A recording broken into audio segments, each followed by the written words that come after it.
안녕하세요, 컴쌤입니다. 네, 지금부터 커말 2급 필기 수업 시작하도록 하겠습니다. 오늘은 첫날이니까 일단은 커말 2급 간단하게 설명드리고 나서 수업을 진행하도록 하겠습니다. 일단은 커말 2급은 대한상공회의소에서 주관하는 시험이에요. 커말 2급은 대한상공회의소에서 주관하는 시험이고 일단은 엑셀 보는 시험이라고 생각을 하시면 됩니다. 엑셀을 보는 시험이고 일단은 커말 같은 경우에는 필기랑 실기 수업으로 나눠져 있어요. 실기 시험으로 나눠져 있어요. 그래서 필기를 합격을 하셔야지 실기를 취득을 하실 수가 있고, 필기 시험 같은 경우에는 총 40문제. 1과목 컴퓨터 일반이 20문제, 다음 2과목 스프레드시트 20문제로 구성이 되어 있습니다. 스프레드시트라고 하면 엑셀 얘기하는 거예요, 여러분들. 간단히 얘기해서. 그래서 일단은 커마를 합격을 하시려면 이제 컴퓨터에 대한 일반적인 지식을 좀 알고 있느냐, 요거랑 그 다음에 이제 엑셀에 대한 내용을 알고 있느냐. 그래서 총 40문제 중에서 24문제 이상 맞추시면 합격입니다. 합격 점수는 이제 24문제니까 60점이에요. 60점. 60점 이상 합격이라고 생각하시면 됩니다. 자, 그러면 한 과목에 12문제씩 맞으시면 돼요. 1과목에서 12문제, 2과목에서 12문제, 뭐 이렇게 맞춰도 합격이고, 근데 내가 1과목에서 14문제를 맞추고 2과목에서 10문제를 맞췄어요. 요래도 합격이에요, 여러분들. 총 합쳐서 24문제 이상만 맞으시면 합격인데, 단 한 과목에 7개를 맞는 순간 불합격입니다. 그냥 무조건 불합격이에요. 다른 과목을 100점 만점 맞더라도 불합격이라고 생각을 하시면 되겠고요. 이제 커멜 2급 시험 같은 경우에는 대한상공회의소 자격평가단, 여기 회원 가입하시던가 아니면 어플로 이용하시는 게 좀 편한데, 이제 코참 패스라는 어플이 있어요. 가입하셔가지고 시험 신청하실 수가 있습니다. 가장 우리나라에서 많이 따는 시험이죠, 여러분들. 가장 많이 따는 시험이 이제 커멜 1급하고 2급. 우리나라의 이제 자격증 중에서 가장 많이 따는 시험이라고 생각을 하시면 되고, 요새는 솔직히 뭐 개나 소나 다 갖고 있긴 한데, 그래도 조금이나마 여러분들이 편하게 취득을 하시고 조금이라도 도움이 됐으면 좋겠어서 수업을 진행을 하도록 하겠습니다. 일단은 이제 커말 2급 필기 같은 경우에는 이 컴퓨터 일반에서 외워야 될 게 좀 많아요. 이 과목은 실기랑 병행하시면 좀 도움이 많이 되는데, 이제 1과목 컴퓨터 일반 같은 경우는 외워야 되는 내용이 주로 많습니다. 근데 이제 컴퓨터를 좀 잘 알고 계시는 분들 같은 경우에는 쉬운데, 이제 컴퓨터에 대해서 내가 잘 모른다, 뭐 이런 분들은 조금 어려울 수가 있어요. 그래서 조금 더 쉽게 합격하시라고 도움을 드리는 거지. 예상 문제, 좀 자주 출제되는 문제 소개해드리고 뭐 이런 식으로 수업을 할 겁니다. 수업은 이제 실제로 문제를 풀어볼 겁니다. 이제 커말 같은 시험이 문제은행식 시험이에요. 문제를 엄청나게 많이 만들어 놓고 그 중에서 이제 40문제를 뽑아가지고 만들어내는 거기 때문에 문제를 많이 풀면 많이 풀수록 봤던 문제가 그대로 나오는 경우가 있어요. 뭐 보기는 좀 달라지더라도 거의 내가 봤던 문제가 그대로 출제가 되는구나. 그래서 문제를 좀 많이 풀어보시고 그 다음에 좀 설명도 잘 들어주시면 쉽게 합격을 하실 수가 있습니다. 그래서 오늘은 그러면은 첫 시간이라서 뭘 할 거냐, 다음 시간부터는 바로 문제를 풀 건데, 오늘은 그냥 간단하게 이제 컴퓨터가 뭔지에 대해서 설명을 드릴 거예요. 근데 이 첫 시간 내용이 굉장히 좀 중요한 내용이니까 좀 잘 들어주시고요. 뭐 요 내용은 유튜브에 그대로 올라가도록 할 겁니다. 자, 도대체 컴퓨터가 뭐냐? 일단은 컴퓨터가 뭐예요? 뭐가 업그레이드 돼가지고 만들어진 게 컴퓨터예요? 컴퓨터는? 계산기가 좀 업그레이드 돼가지고 오늘날의 컴퓨터가 되었다라고 생각을 하시면 됩니다. 계산기가 업그레이드 돼서 이제 컴퓨터로 진화를 했구나. 포켓몬 진화하는 거 마냥 계산기가 업그레이드 돼서 컴퓨터가 됐구나 라고 생각을 하시면 되고, 가끔씩 별로 마음에 안 드는 문제인데, 이제 최초의 계산기 만든 사람이 문제에 나와요. 이런 거 좀 안 냈으면 좋겠는데, 최초의 계산기 누가 만들었느냐? 굉장히 수학 학원을 많이 갖고 계시는 분이죠. 이제 파스칼이라는 사람이 최초의 계산기를 만들었어요. 근데 이 파스칼이라는 사람이 만든 계산기는 이제 치차식 계산기예요. 치차식 계산기라는 게 뭐예요? 덧셈 뺄셈 밖에 안 되는 계산기를 만들었다 라고 생각을 하시면 되고, 최초의 사칙 연산이 되는 사칙 연산기를 만든 사람은 이제 유명한 수학자이자 철학자인 이제 라이프니츠 많은 사람들이 이제 만들었다. 그런 사람이 만들었다 라고 알아두시면 됩니다. 출제된 적이 있는 문제예요. 안 나왔으면 좋겠는데 이런 문제는. 네, 어쨌거나 뭐 이런 계산기를 거쳐서 오늘날의 컴퓨터가 되었는데, 그럼 컴퓨터는 뭘로 구성이 되어 있어요? 다들 뭐 웬만하면 다 아실 텐데 컴퓨터는 크게 두 가지로 구성이 되어 있습니다. 가끔씩 이거 수업하다가 물어보면 모니터로 구성되어 있어요, 본체로 구성되어 있어요, 뭐 이런 분들이 있어요. 실제로 있습니다. 근데 이제 컴퓨터는 크게 하드웨어랑 소프트웨어로 구성이 되어 있습니다.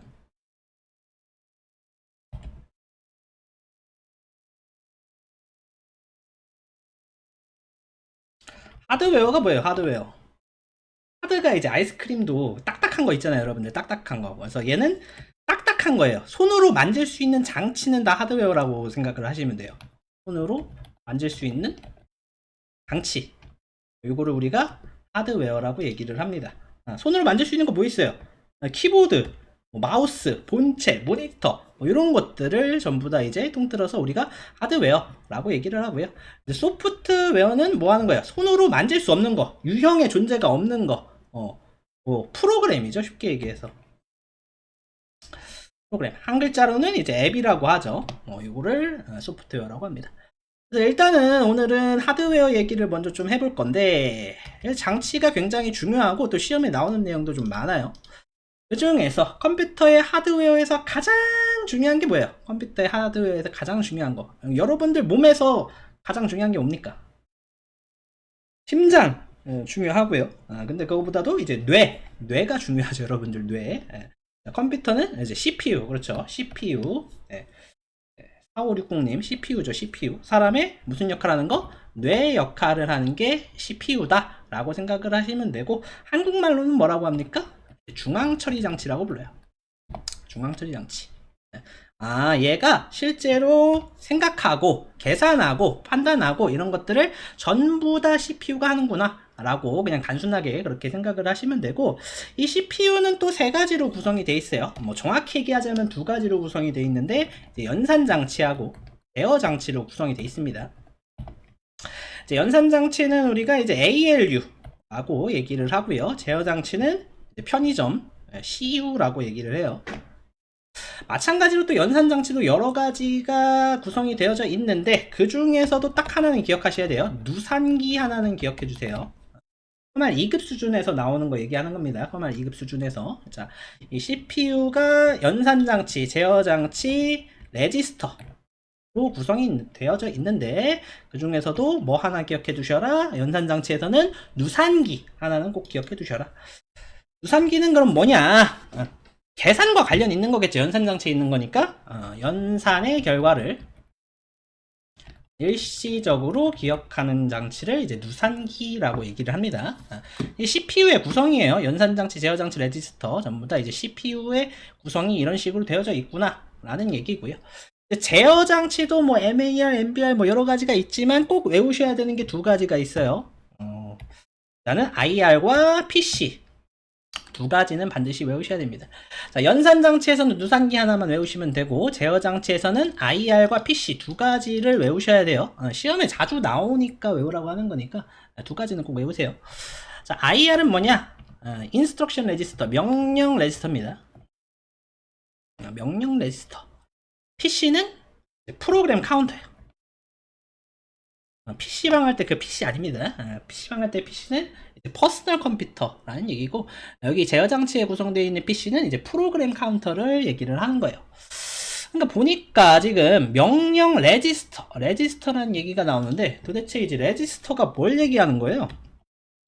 이제 간단히 얘기하자면 CPU가 갖고 있는 기억력이라고 생각하시면 돼요. CPU가 갖고 있는 기억 공간을 우리가 레지스터라고 하는구나. 간단하죠? CPU의 기억 공간이다. 사실 레지스터는 기억 장치예요. 기억 장치인데 문제가 있어요. 이 레지스터는 소규모고 임시 기억 장치입니다. 소규모 임시 기억 장치를 우리가 레지스터라고 얘기를 해요. 그러니까 기억 공간이 무지하게 작고 그 다음에 잠깐밖에 기억을 못한다 라고 생각을 하시면 됩니다. 그럼 여기에서 제어 장치에 있는 이 IR 명령 레지스터, 당연히 뭘 기억하는 거예요? 명령어를 기억하는 거예요. 간단히 얘기해서 현재 실행 중인 명령어를 기억하는 레지스터를 명령 레지스터라고 얘기하고요. 이제 프로그램 카운터는 다음에 실행할 명령어가 있는 장소를 기억합니다. 이 장소를 우리가 주소라고 얘기를 해요. 주소 혹은 이제 번지라고 얘기를 하는 거예요. 어드레스라고 얘기를 하는 겁니다. 그래서 CPU는 연산장치, 제어장치로 구성이 돼 있구나 라고 생각을 하시면 되겠고요. CPU의 레지스터는 소규모 임시기억장치구나 까지 꼭 알아두시고, 자, 연산장치에서는 누산기 꼭 외우셔야 되고요. 제어장치에서는 명령 레지스터랑 프로그램 카운터 요거 정도는 꼭 외워주셔야 됩니다. 그래서 지금 이제 하드웨어에서 가장 중요한 애가 이 CPU예요. CPU에 대한 설명은 이 정도만 알고 넘어가셔도 괜찮아요. 필기 문제 맞추는 데는 이상이 없으니까. 자, 근데 이제 CPU에 문제가 있어요. CPU가 사람의 뇌 역할을 하는 엄청 중요한 애인데 문제가 있어요. 문제가. 뭐가 문제예요? 이게 문제예요. 이게. 기억 공간이 딸린다. 소규모 임시 기억 장치다. 그러니까 무슨 얘기예요? 기억을 잠깐밖에 못하고 그 다음에 용량이 엄청 작다. 이게 문제예요, 여러분들. 그러면 사람도 일을 할 때 이렇게 많은 기억 공간을 필요로 한단 말이에요. 여러분들이 이제 커말 시험을 본다고 생각해도 뭐 많은 걸 외워가지고 봐야 되는 것처럼 컴퓨터도 일을 하려면 기억 공간이 많이 필요해요. 그래서 이 컴퓨터는요, 이 CPU한테 모든 걸 기억하라고 맡겨놓지 않아요. 왜? 기억 공간이 작으니까. 그래서 우리가 컴퓨터에 어떤 장치를 두고 쓰느냐? 주 기억 장치라는 것을 두고 쓰게 됩니다. CPU가 실제로 뇌 역할을 하지만 기억력을 담당하는 놈은 이놈이구나, 주기억 장치구나 라고 생각을 하시면 되고요. 주기억 장치는 역할이 뭐예요? 이제 쉽게 얘기해서 일할 때 사용하는 기억력이에요. 일한다는 게 무슨 얘기예요? 컴퓨터가 일한다는 건 실제로 여러분들이 어떤 프로그램을 더블 클릭할 때 소모되는 기억력, 그게 바로 주기억 장치라고 생각을 하시면 됩니다. 자, 이 주기억 장치는 크게 두 가지로 나뉘어요. 램, 그 다음에 롬으로 나뉩니다. 램과 롬으로 나뉜다. 뭐 다 한 번씩 들어보셨을 거예요. 램하고 롬이라는 장치에 대해서는 아마도 많이 들어봤을 겁니다. 이 램 같은 경우에는 특징이 뭐예요? 뭐 랜덤 액세스 메모리다. 뭐 줄임말이긴 한데 뭐 그게 중요한 게 아니라 램의 특징은 이제 휘발성, 롬의 특징은 이제 비휘발성. 이게 중요한 겁니다, 여러분들. 휘발이 뭐예요? 휘발유. 자동차에 넣는 기름이 휘발유잖아요. 어떻게 되는 거예요? 연소돼서 사라지는 기름을 휘발유라고 얘기하죠. 그럼 램은 특징이 뭐라는 얘기예요? 기억된 내용이 사라진다라는 얘기고, 롬은 기억된 내용이 사라지지 않는다. 이게 가장 중요한 특징 두 가지입니다. 그래서 기억된 내용이 사라진다. 그럼 언제 사라져요? 전원을 껐을 때. 여러분들이 컴퓨터의 전원을 끄는 순간 기억된 내용이 사라지는 것은 램이에요. 사실 이 램이 실제 일할 때 사용하는 기억력 역할을 주로 하고 있다 라고 생각을 하시면 되겠고요. 조금 더 정확히 얘기하자면 램 중에서도 D램이 실제 일할 때 사용하는 기억력이다 라고 생각을 하시면 됩니다. 그러면 롬 같은 경우에는 기억된 내용이 안 사라지는 거예요. 계속 기억하고 있는 거예요. 그래서 이 롬은 주로 이제 시스템의 정보를 주로 기억하고 있는 기억 공간이 롬이라고 생각을 하시면 되고, 간단하게 실험할 수 있는 게 여러분들이 이런 글자 같은 거를 복사를 해요. 그 다음에 이제 붙여넣기가 계속 되잖아요. 근데 컴퓨터를 껐다 키면은 붙여넣기가 됩니까? 안 됩니까? 안 돼요. 왜요? 복사한 내용은 누가 기억하고 있으니까? 램이 기억하고 있기 때문에 그렇다 라고 생각을 하시면 됩니다. 그래서 램은 크게 두 가지, D램하고 S램으로 나뉜다 라고 생각을 하시면 되는데, 이제 D램이 방금 말씀드렸다시피 일할 때 사용하는 기억력이다 라고 생각을 하시면 되고, 여러분들이 이제 스마트폰 살 때 보시면은 램 용량이 뭐 8기가다 16기가다 뭐 이런 얘기가 나오잖아요. 그게 이제 D램이라고 생각을 하시면 되겠고요. 이 S램으로는 캐시 메모리를 만드는 데 사용이 됩니다. 캐시 메모리. 특히나 이제 커말 종류의 시험, 컴퓨터 관련된 시험에 필기 시험에서 이 메모리로 끝나는 애들을 시험 내는 거를 굉장히 좋아해요. 그 중에서 이제 첫 번째 저희가 이제 메모리로 끝나는 애, 캐시 메모리에 대해서 좀 자세히 설명을 드릴 거예요. 그러면 컴퓨터가 이제 어떻게 일하는지, 이제 캐시 메모리를 설명하기 앞서서 이제 컴퓨터가 어떻게 일하는지를 먼저 설명을 드리면 좋을 것 같은데, 사람하고 비슷합니다. 내가 여러분들한테 질문을 해요. 뭐 2 곱하기 6은 뭐예요? 물어봅니다. 그럼 여러분들은 12예요 라고 대답을 하죠. 이 과정을 좀 생각을 해볼게요. 자, 여러분들은 귀로 2 곱하기 6이라는 식을 들었어요. 2 곱하기 6이 뭡니까? 자, 컴퓨터로 따지면 입력장치로 입력을 받은 겁니다. 컴퓨터에 입력장치 뭐 있죠? 컴퓨터 외부에서 컴퓨터 안으로 집어넣는 건 전부 다 입력장치. 제일 대표적으로 마우스, 키보드, 스캐너, 마이크 뭐 이런 것들이 입력장치가 되겠죠. 제 목소리가 입력이 되는 거니까 마찬가지로. 그러면 이제 2 곱하기 6이라는 식을 입력장치로 입력을 받아요. 그러면은 이 식을 계산을 해야 되잖아요. 근데 계산을 하려고 봤는데 2 곱하기 6이라는 식을 듣자마자 까먹었어. 저 새끼가 방금 뭐라고 했지? 까먹었어요. 그럼 저한테 답변을 해줄 수가 있습니까? 없습니까? 답변을 해드릴 수가 없겠죠, 여러분들. 그래서 누구한테 보내는 거예요, 입력장치가? 주기억장치로 보냅니다. 입력받은 내용을 주기억장치로 보내요. 근데 주기억장치는 계산하는 기능이 없어요. 그래서 주기억장치는 누구한테 보낸다? 이제 CPU로 보낸다. CPU가 막 계산을 하겠죠. 2 곱하기 6을 계산해봤더니 12가 나왔어. 10이라는 결과가 나왔어요. 그럼 그 결과를 나한테 말해주려면 또 어떻게 해야 돼요? 기억을 해야 돼요. 다시 누구한테 보냅니까? 주기억장치한테 다시 보냅니다. 그리고 저한테 말을 해줘야 되니까 입으로 대답을 하는 거죠. 2 곱하기 6은 12예요. 컴퓨터로 따지면 출력장치로 출력이 된다 라고 생각을 하시면 되고, 그래서 제가 지금 하고 싶은 얘기가 뭐냐면 이 주기억장치랑 CPU는 뗄래야 뗄 수가 없는 관계다 라고 생각을 하시면 되고요. 출력장치는 뭐 있습니까? 출력장치, 스피커, 또 뭐 있죠? 가장 중요한 게 이제 모니터가 가장 중요하죠. 이제 프린터, 그다음에 뭐 시험에 나오는 건 이제 플로터, 설계도 그릴 때, 설계도 인쇄할 때 쓰는 플로터, 이런 것들이 있다 라고 생각을 하시면 되고, 그래서 말씀드렸다시피 주기억장치랑 CPU는 항상 같이 일하는 친구들이구나 라고 생각을 하시면 되는데, 누가 빠를까요? 주기억장치가 빠를까요? CPU가 빠를까요? 기본적으로 단순하게 이렇게 생각하시면 돼요. 용량이 작으면 작을수록 속도가 빠르다 라고 생각을 하시면 됩니다.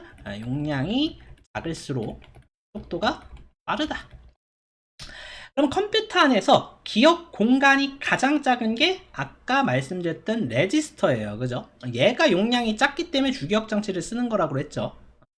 그래서 CPU가 용량이 훨씬 더 작지만, 저장 공간, 기억 공간이 훨씬 작지만 속도는 훨씬 빨라요. 주기억 장치보다. 근데 주기억 장치랑 CPU는 같이 일하는 사이라고 했잖아요. 근데 CPU는 빠르고 주기억 장치가 느리면 효율이 좋아요, 안 좋아요? 효율이 당연히 안 좋겠죠.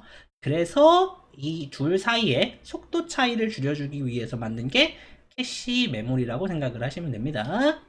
자, 캐시 메모리 정리해 드릴게요. 누구랑 누구 사이에 CPU와 기억장치 사이에 속도 차이를 줄여주는 메모리다 라고 그냥 단순하게 생각을 하시면 됩니다. 굉장히 시험에 많이 나와요. 캐시 메모리 꼭 기억하시고요. 자, 첫 번째 메모리로 끝나는 애 얘기 끝났습니다. 자, 근데 주기억장치가 일할 때 사용하는 기억력이다 라고 얘기를 했는데, 우리는 실제로 컴퓨터를 사용할 때 파일을 보관하는 보관 장소가 필요하단 말이에요. 여러분들 게임도 보관해야 되고 뭐 영상도 보관해야 되고 파일을 보관하는 보관 장소가 필요한데 그 보관 장소를 우리가 보조 기억 장치라고 하죠. 사실 이제 주자가 붙은 이유가 보조가 있기 때문에 주자가 붙었구나 라고 생각을 하시면 되겠고요. 보조 기억 장치는 저장소 역할을 하는구나 라고 생각을 하시면 됩니다. 아, 파일을 보관하는 저장소 역할을 하는 게 뭐다? 보조 기억 장치다. 그럼 이제 보조 기억 장치로 옛날에는 뭘 많이 썼어요? HDD. 하드디스크를 굉장히 많이 썼었어요. HDD라는 하드디스크를 많이 썼었습니다. 하드디스크, 여러분들 동그란 디스크 있잖아요. 동그란 디스크. 그 LP판 알아요? LP판? 그 엄청나게 좀 큰 검정색 동그란 판을 이렇게 기계에 올려놓고 바늘 같은 거 꼽으면 노래 나오는 거 있잖아요. 그거랑 원리가 좀 비슷해요. 하드디스크도 이 동그란 트랙이라는 디스크들을 압축시켜서 만든 게 하드디스크고, 이 디스크가 막 돌아가면서 데이터를 저장하고 불러오는 역할을 합니다. 동그란 디스크가 막 돌아가다 보니까 어떻겠어요? 시끄러워요. 일단은 이게 문제예요. 게다가 보니까 어때요? 발열이 심해요. 가장 큰 문제는 뭐예요? 느리다. 물리적으로 도는데 한계가 있기 때문에 속도가 느리다. 이게 좀 가장 큰 문제라고 생각을 하시면 되겠고, 그래서 이 문제를 해결하려고 만든 게 바로 SSD 라는 장치예요. SSD. 요새는 다 SSD 쓰죠. 하드디스크 잘 안 쓰죠. SSD 같은 경우는 이제 반도체로 만들었기 때문에 소음도 없고요, 발열도 없고, 물리적인 충격도 SSD가 더 강하다. 빠르고 조용하고 충격에도 강하다 라는 장점이 있다. 그래서 뭐 SSD 하드디스크 같은 경우에는 시험에 나오는 경우도 있으니까 알아두시고요. 자, 여기서 이제 두 번째 메모리로 끝나는 애가 나오는데, 무슨 메모리가 나오냐? 가상 메모리라는 게 나오게 됩니다. 우리가 일반적으로 시험에서 메모리라고 나오면 주기억 장치를 얘기를 한다고 생각을 하시면 돼요. 자, 주기억 장치 아까 뭐 할 때 쓰는 기억력? 일할 때 사용하는 기억력이다 라고 말씀을 드렸죠. 컴퓨터가 일할 때 사용하는 기억력이구나 라고 생각을 하시면 되는데, 이게 얘도 기억 공간에 한계가 있단 말이에요. 우리 집 컴퓨터가 개똥컴이어가지고 두 가지밖에 기억을 못해요. 일할 때. 예를 들어서 두 가지만 기억할 수 있는 컴퓨터라고 칩시다. 근데 내가 컴퓨터한테 야, 너 네 가지 일해. 일을 시켰어요. 뭐 예를 들어서 고사양의 게임 같은 경우에는 주기억 장치 용량이 좀 많이 필요하겠죠. 여러 가지 일을 한다든지. 나는 일할 때 두 가지밖에 못하는 컴퓨터를 샀는데 네 가지 일을 해야 돼요. 네 가지 일을 시켰어. 그럼 어떤 문제가 발생을 해요? 메모리 부족 문제가 발생을 합니다. 여러분들, 메모리 부족 문제가 발생하면서 프로그램이 실행되지 않는다든지 여러 가지 문제가 생기게 되겠죠. 그러면 어떻게 하면 돼요? 용량이 엄청 큰 애 있잖아요. 대신에 보조기억 장치, 이 저장소 역할을 하는 애는 용량이 굉장히 크단 말이에요, 여러분들. 그래서 이 보조기억 장치를 빌려다 사용하는 게 바로 가상 메모리다 라고 생각을 하시면 돼요. 가상 메모리 정리를 해드리겠습니다. 가상 메모리는 뭐다? 주기억 장치보다 큰 프로그램을 실행하기 위해서 누구를 빌려다 쓰는 거다? 보조 기억 장치를 주기억 장치처럼 사용하는 게 바로 가상 메모리구나 라고 생각을 하시면 돼요. 그래서 두 번째로 메모리로 끝나는 애 가상 메모리 꼭 알아두시고요. 자, 그 다음 또 세 번째로 메모리로 끝나는 애가 이제 플래시 메모리예요. 플래시 메모리 같은 경우에는 아까 말씀드렸던 롬으로 만들었습니다. 롬 중에서도 EEP롬이라는 것으로 만들었어요. EEP롬. 이 자가 일렉트릭, 전기예요. 쉽게 얘기해서 전기로 데이터를 저장, 수정, 삭제할 수 있도록 만든 메모리를 플래시 메모리라고 생각을 하시면 되고, EEP롬으로 제작하였다. 주로 휴대기기의 저장용 메모리 칩으로 사용이 된다 라고 생각을 하시면 됩니다. 저장은 이제 트랙 단위로 저장되는 게 아니라 블록 단위로 저장이 됩니다. 트랙 단위로 저장되는 건 하드디스크 같은 장치가 이제 트랙 단위로 저장이 된다 라고 생각을 하시면 되고요.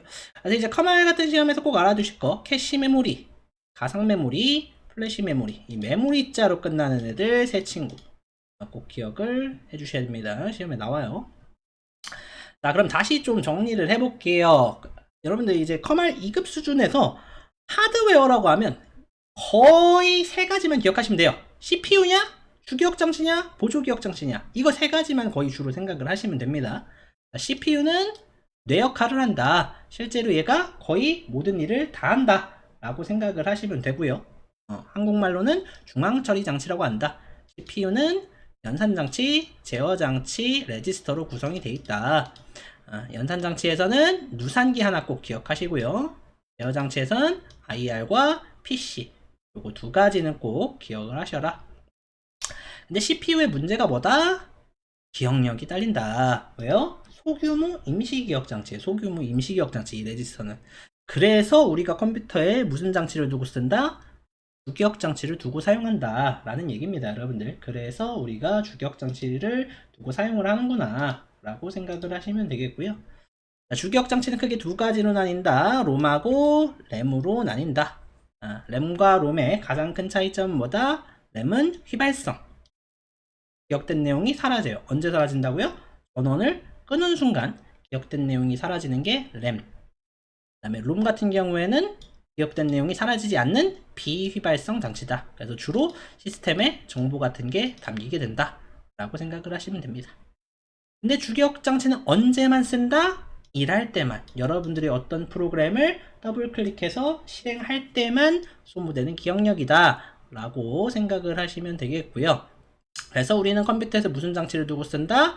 파일을 보관해야 되는 보조 기억 장치를 사용하는구나 라고 생각을 하시면 되겠습니다. 당연히 용량이 레지스터가 제일 작고요. 그 다음은 주기억 장치, 그 다음에 보조 기억 장치, 저장소가 가장 용량이 크겠죠. 그럼 간단해요. 자, 아까 전에 뭐라고 그랬죠? 용량이 작을수록 속도가 빠르다. 자, 그럼 속도가 빠른 순서대로 기억 장치를 나열하면 레지스터, 그 다음 주기억 장치, 마지막으로 보조 기억 장치가 가장 느리구나 라고 생각을 하시면 되겠습니다, 여러분들. 자, 용량이 작을수록 속도가 빠르다. 자, 보조 기억 장치는 용량이 엄청 큰데 옛날에는 하드디스크를 주로 많이 사용을 했어요. 근데 어떤 문제가 있다? 소음이 심하고 발열도 심하고 속도도 느리다.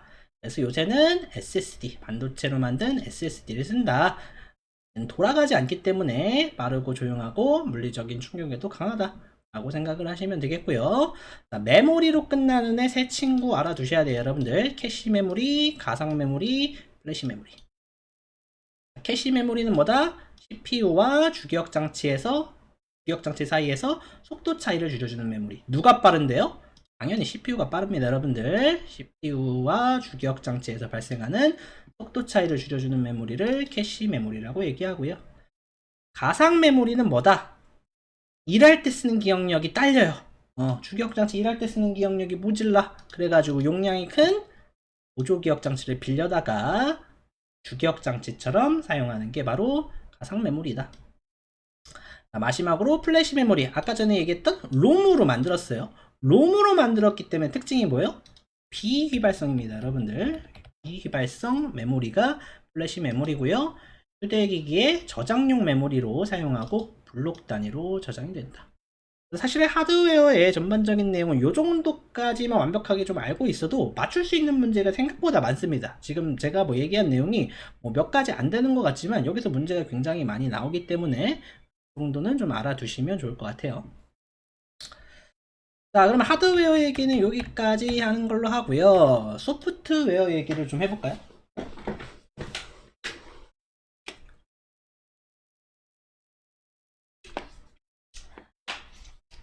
일단 소프트웨어가 뭐라고 했죠? 프로그램이라고 했죠. 옆에 써놨네요. 그죠? 프로그램 앱을 우리가 소프트웨어라고 얘기를 하고요. 그럼 프로그램이라는 게 도대체 뭐예요? 단순히 얘기해서 명령어의 집합을 우리가 프로그램이라고 합니다. 명령어의 집합을 우리가 뭐라고 한다? 프로그램이라고 한다. 그럼 간단히 생각해서 컴퓨터가 뭘 만들 수 있다? 명령어를 만들 수가 있다라는 얘기예요, 여러분들. 자, 여러분들 한국 사람이니까 무슨 말이에요? 한국말 쓰죠? 중국 사람 중국말 하고, 미국 사람 영어 쓰고 하겠죠, 그죠? 그럼 컴퓨터는 무슨 말 씁니까? 컴퓨터는 이제 컴퓨터 언어를 쓸 거예요, 여러분들. 이제 기계어라고 하는 컴퓨터 언어를 쓰는데, 이 기계어는 뭘로 되어 있어요, 여러분들? 이진수로 되어져 있어요. 이진수. 뭐 가끔씩 이제 이진수가 뭐냐 뭐 이렇게 물어보시는 분들도 있더라고요. 사람이 쓰는 숫자는 뭐예요? 사람이 사용하는 숫자는 이제 십진수라고 얘기를 하죠. 왜 십진수죠? 이 세상에 존재하는 숫자는 모두 몇 개이기 때문에 10개이기 때문에 십진수라고 하죠. 뭐부터 뭐까지? 0부터 9까지 총 10개죠, 그죠? 그래서 십진수라고 얘기를 해요. 선생님 9 다음에 10 있는 거 아니에요? 9 다음에 10이 있긴 하죠. 근데 그게 새로운 숫자의 등장입니까? 아니죠. 9 다음에 더 이상 숫자가 없기 때문에 어떻게 한 거예요? 자리를 올린 거예요. 그래서 10이라는 건 새로운 숫자가 아니죠. 더 이상 숫자가 없기 때문에 한 자리를 올린 겁니다, 여러분들. 이게 사람이 사용하는 숫자, 우리가 흔히 쓰는 숫자, 이게 바로 십진수고, 컴퓨터는 뭘 쓴다? 이진수를 사용한다 이거예요. 이진수는 이 세상에서 존재하는 숫자가 몇 개다? 0하고 1, 딱 2개밖에 없다 라고 생각을 하시면 되고, 그럼 우리 사람이 쓰는 숫자는 9 다음에 10으로 올라가잖아요. 그럼 얘는 1 다음에 뭘로 올라가는 거예요? 10으로 올라가는 거겠죠. 더 이상 숫자가 없기 때문에 자리를 한 자리 올려야 되니까. 숫자가 어떻게 올라가요? 0, 그 다음 1, 2 없고 3 없고, 그죠? 9까지 없죠. 10, 10, 그 다음 11은 있죠. 그 다음 12도 없고 20도 없고 30도 없고, 자, 100, 그 다음 101, 그 다음 110, 111, 이런 식으로 숫자가 올라간다고 생각을 하시면 돼요. 그래서 컴퓨터는 기계어를 쓰는구나, 이진수라는 기계어를 사용하는구나 라고 생각을 하시면 되고, 그럼 컴퓨터가 쉽게 얘기해서 0하고 1을 만들어낸다는 얘기예요, 여러분들. 쉽게 얘기하면 컴퓨터가 0하고 1을 만들어내는구나. 어떻게? 누가 만들겠어요? 아까 우리가 배웠던 것들 중에서 CPU가 0과 1을 만들어내죠.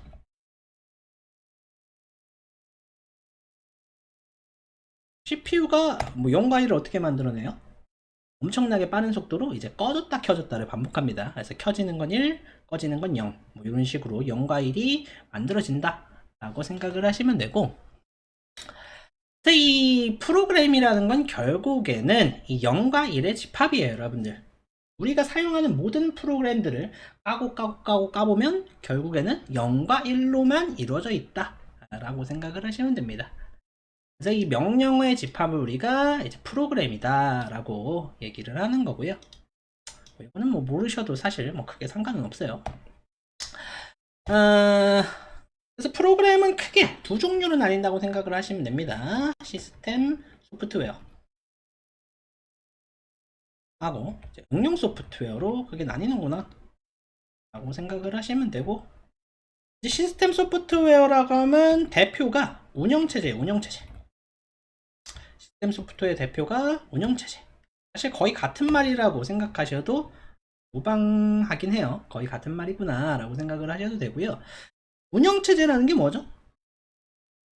실제로 컴퓨터를 운영해주는 프로그램입니다. 간단히 얘기해서 실제로 컴퓨터를 운영해주는 프로그램을 운영체제라고 하는구나 라고 생각을 하시면 되고, 운영체제 종류에 대해서 뭐 시험에 가끔 나오는데 뭐 대부분 알고 계실 거예요. 윈도우, 우리가 가장 많이 사용하는 운영체제가 이제 윈도우즈, 그 다음에 뭐 리눅스, 유닉스, 대표적인 이제 컴퓨터 운영체제구나 라고 생각하시면 되고, 이제 모바일 쪽에서는 이제 안드로이드, 그 다음에 iOS, 이게 운영체제죠. 사실 이제 iOS 같은 경우에 이 OS라는 글자 자체가 오퍼레이팅 시스템, 운영체제의 약자죠, 그죠? 운영체제의 약자. 라고 생각을 하시면 됩니다. 그래서 시스템 소프트웨어는 운영체제랑 거의 같은 말이고 뭐 이런 것들이 있구나 라고 생각을 하시면 되고요. 그럼 이 운영체제의 목표가 있을 거 아니에요. 운영체제의 목표, 뭐 하는 게 목표일까요? 운영체제의 목표 혹은 성능평가 요소로 시험에 자주 나옵니다. 성능평가 요소.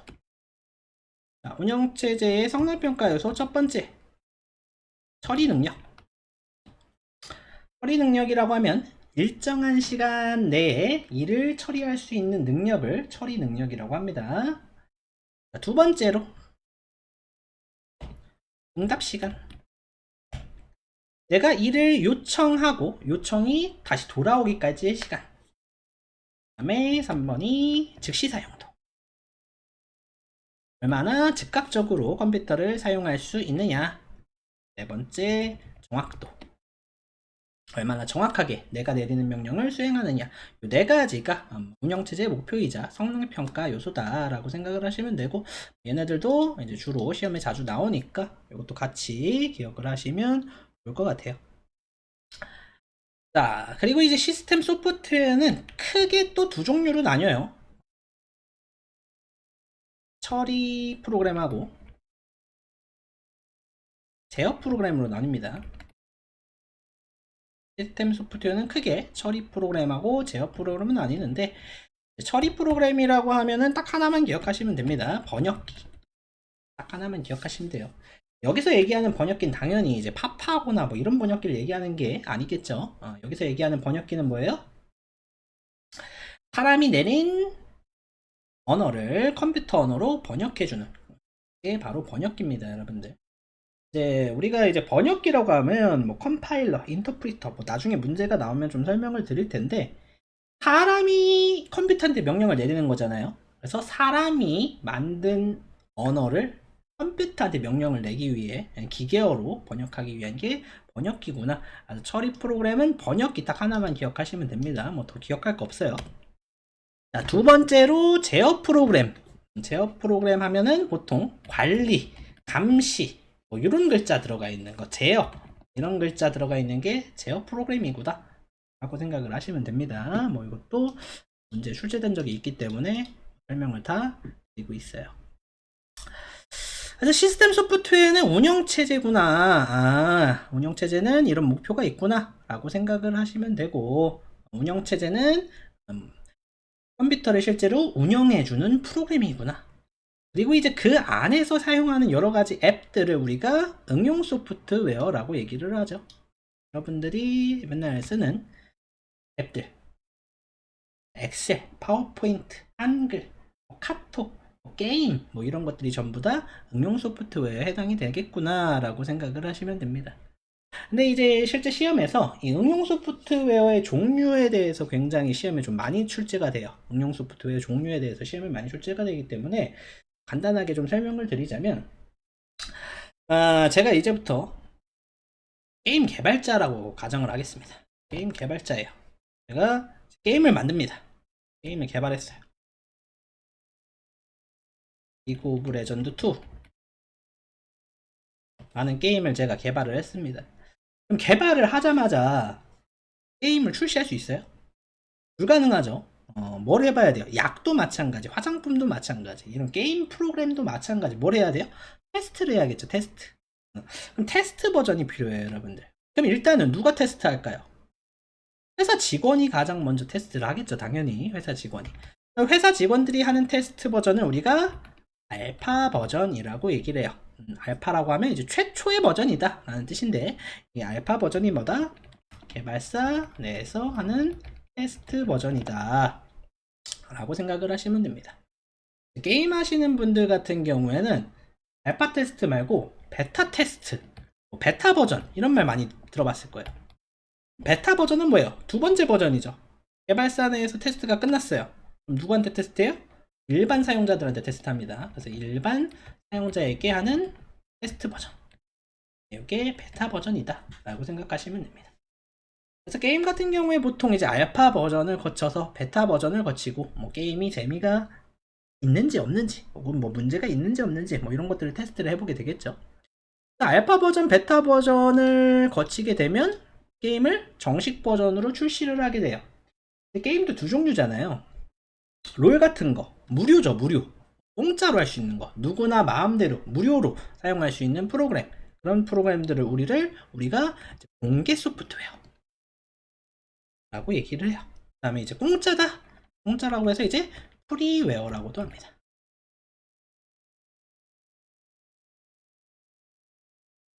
누구나 무료로 마음대로 사용 가능한 프로그램을 우리가 프리웨어, 공개 소프트웨어라고 얘기를 하고요. 그러면 내가 돈 주고 사야 돼. 막 동물의 숲이라든지 돈 주고 사야 되는 게임 많죠, 여러분들. 이런 것들을 우리가 이제 상용 소프트웨어, 구매 후 사용 가능한 소프트웨어를 우리가 상용 소프트웨어라고 한다. 자, 제가 게임을 개발을 했어요. 알파 버전을 거쳐서 베타 버전을 거쳐서 난 돈 벌고 싶으니까 상용 소프트웨어로 프로그램을 출시를 했습니다. 출시하고 가만히 앉아가지고 손가락 빨고 있으면 게임이 팔려요, 안 팔려요? 안 팔리겠죠, 여러분들. 그럼 뭘 해야 됩니까? 광고를 해야죠, 그죠? 광고, 뭐 TV 광고, 라디오 광고, 뭐 여러 가지 광고 방법이 있을 텐데, 이제 게임을 하는 게임 유저들 입장에서 가장 좋은 광고 방법은 뭐예요? 게임을 체험해 보게 하는 게 가장 좋겠죠. 게임을 실제로 체험해 보게 하는 거. 그래서 이 체험판으로 만든 이 프로그램을 우리가 뭐라고 합니까? 패치 버전이라고 합니다. 패치. 죄송합니다. 패치가 아니죠. 패치가 아니라 데모 버전이라고 합니다. 죄송해요. 데모 버전. 얘 목적이 뭐다?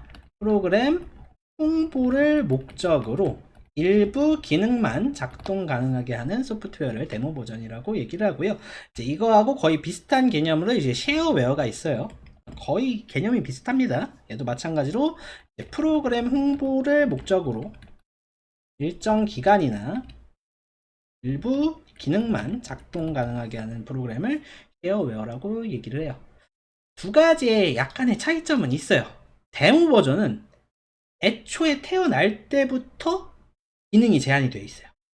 근데 쉐어웨어는 3일 동안은 공짜, 4일째부터 돈 내면 그냥 정상 버전처럼 사용할 수 있어요. 그런 게 약간 차이가 있지만 거의 둘 다 목적 자체가 홍보를 목적으로 이제 체험해 보게 하는 데 의의가 있다 라고 생각을 하시면 되겠고요.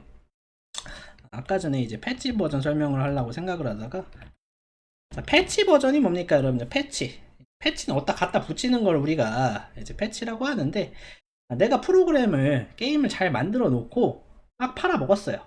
그러다가 게임에 문제가 생겼어. 그럼 게임을 다 회수해서 다시 내기가 너무 어려우니까 뭐 하는 거예요? 업데이트 해주는 거예요. 쉽게 얘기해서. 그래서 프로그램의 오류나 성능 향상을 위해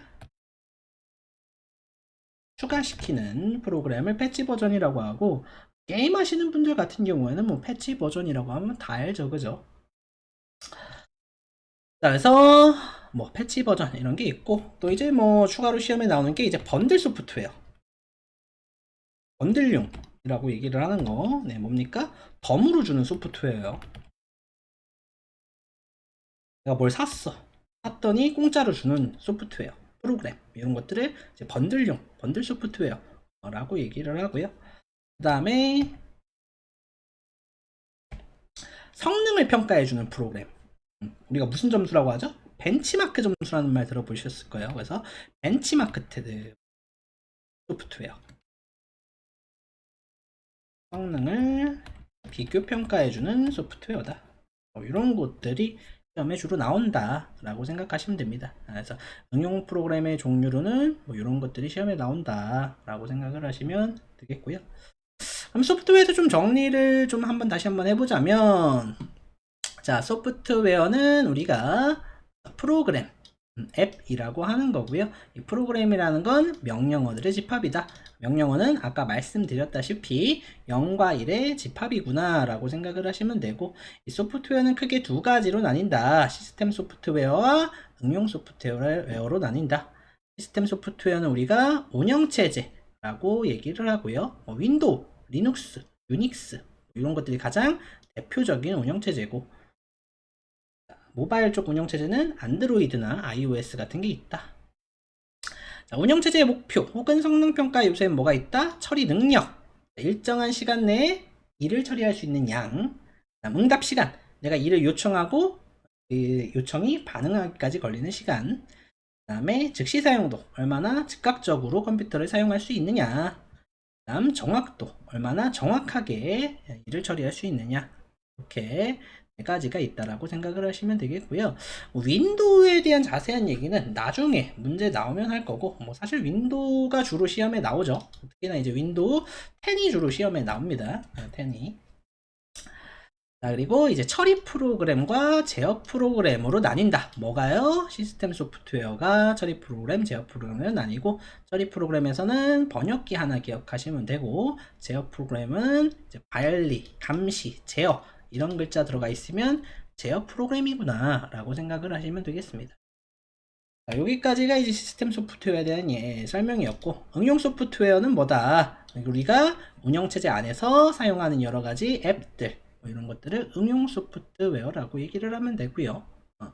자, 프로그램에는 알파 버전, 베타 버전, 그 다음에 공개 소프트웨어, 상용 소프트웨어, 데모 버전, 쉐어웨어, 패치 버전, 번들 소프트웨어, 벤치마크 소프트웨어. 거의 다 이제 출제가 된 적이 있는 것들이에요. 시험에 실제로 출제가 된 거 말고는 잘 설명을 안 합니다. 그래서 이런 것들이 있구나 라고 생각을 하시면 되겠습니다. 그래서 오늘은 첫날이기 때문에 이제 컴퓨터에 대해서 좀 잘 모르시는 분들 위주로 설명을 드리기 위해서 컴퓨터가 뭐에서 업그레이드 되었는지, 그 다음에 하드웨어가 뭐고 컴퓨터는 뭘로 구성이 되어 있는지 요 정도로 설명을 좀 드렸고요. 다음 시간부터 이제 월요일, 수요일이 컴활 필기, 화요일, 목요일은 이제 컴활 실기 수업을 합니다. 이제 수요일부터는 바로 문제를 풀어볼 거예요. 문제는 인터넷 사이트에 있는 뭐 건시스템이라든지 아니면 전자문제집 CBT 뭐 이런 데 이용해서 바로 문제를 보면서 이런 문제는 어떻게 맞춰야 되고, 그 다음에 문제에 대한 이론까지도 좀 설명을 드리는 식으로 수업을 진행을 하면 될 것 같습니다. 뭐 수업 시간이 좀 남았는데 첫날이기 때문에 오늘은 여기까지 설명을 하는 걸로 하고요. 저희는 수요일 날 10시 반, 저녁 10시 반에 다시 뵙는 걸로 하겠습니다. 수고하셨습니다.